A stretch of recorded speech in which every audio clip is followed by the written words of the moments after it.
Israel Hamas जंग के बीच सबकी नजर भारत पर है। भारत क्या रोल अदा करेगा, इस पर सबने निगाहें रखी है। लेकिन इस जंग के बीच भी भारत ने अपनी ताकत दिखाई और चीन के छुड़ा दिए पसीने। दरअसल आईएमएफ ने भारत की ग्रोथ स्टोरी पर मुहर लगाते हुए इस साल के लिए देश की विकास दर का अनुमान बढ़ा दिया।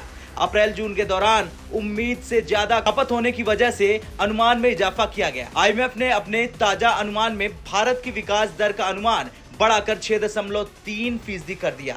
इससे पहले जुलाई में इंटरनेशनल मॉनेटरी फंड ने 6.1% के ग्रोथ रेट का अनुमान लगाया था। विश्व आर्थिक आउटलुक यानी WEO में आईएमएफ ने 2023 के लिए अपने वैश्विक विकास पूर्वानुमान को 3% पर बरकरार रखा, जबकि 2024 के अनुमान को 0.1% घटाकर 2.9% कर दिया।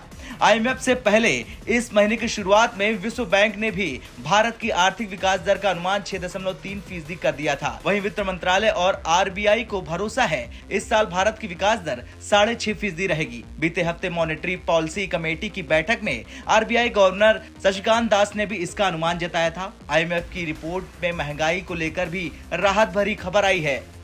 एजेंसी ने उम्मीद जताई है कि मिड टर्म में महंगाई दर आरबीआई के 4 से 6% के लक्ष्य के भीतर आ जाएगी। आरबीआई ने महंगाई को कंट्रोल करने के लिए कोशिशों के साथ भू राजनीतिक तनाव, वैश्विक वित्तीय बाजारों में अस्थिरता, वैश्विक आर्थिक मंदी और असमान मानसून को महंगाई के लिए जोखिम भी करार दिया। आईएमएफ की विश्व आर्थिक आउटलुक रिपोर्ट में यूक्रेन पर आक्रमण के बाद भारत, चीन, तुर्की और संयुक्त अरब अमीरात जैसे देशों में रूसी तेल शिपमेंट में हुई बढ़ोतरी का भी जिक्र किया गया। रिपोर्ट में कहा गया, अप्रैल जून 2023 के दौरान भारत के कुल क्रूड आयात में रूस की 35 से 40% हिस्सेदारी रही, जबकि यूक्रेन युद्ध से पहले रूसी क्रूड का भारत के तेल आयात में 5% से भी कम हिस्सा था।